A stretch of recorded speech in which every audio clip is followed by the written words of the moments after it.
саат. Токмок шаарында мейдайын болуш деген Мадина жолдошу Мурат жана эки баласы менен 10 жылда батирден батирге көчүп бир топ кыйналышканын айтат. Ипотекалык компания тууралуу маалымат алганда тартып, акыры эмгеги талагы кетпей минтип Токмоктун кичи райондордун биринен 2 бөлмөлүү үй алып көчүп келгенде 4 күн болду. Телевизордон көрүп жүрчүмүн. Анан квартира алып жүргөндүктөн аракет кылып биздин Токмок шаарынын мэриясына барып консультация алдым. Ал жактан түшүндүрүп беришти бардыгын. Анан ошо менен документтерди топтоп баштадым. Бир ай кетти. Бир ай чуркадым документтер жолутканга.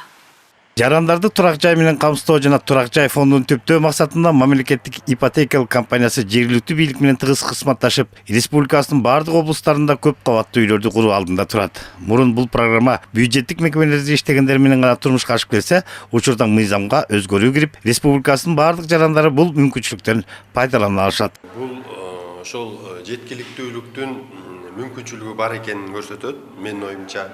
Албетте бул тарапта бул багытта жасай турган иштер көп.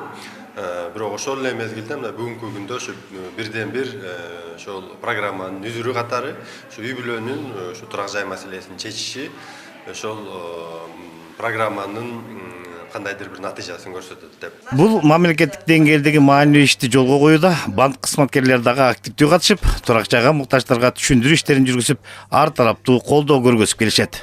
Биз ошо доступный жилье 2015-2020 программасынын партнеру болобуз. Мамлекеттик ипотекалык компаниянын партнерлору болобуз. Биз аркылуу насыялар биз аркылуу берилет.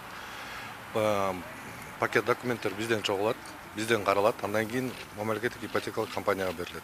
Ошондон кийин чечим чыгат. Чечим чыккандан кийин жарандар насыяны алып, өзүнө кыймылсыз мүлктү өткөрүшөт. Маалыматтарга караганда учурда республика боюнча 300 миңдей үй бүлө өздүк турак жайга муктаж экендигин эске алып, мамлекеттик ипотекалык компаниясы насыя куржунун көлөмүн көбөйтүп, үй жайга муктаждарга колдон келишинче жеңилдик берүү үчүн аракет кылышууда. Сталбек Абдыраев, Турар Анарбеков, ЛТР каналы, Чүй облусу.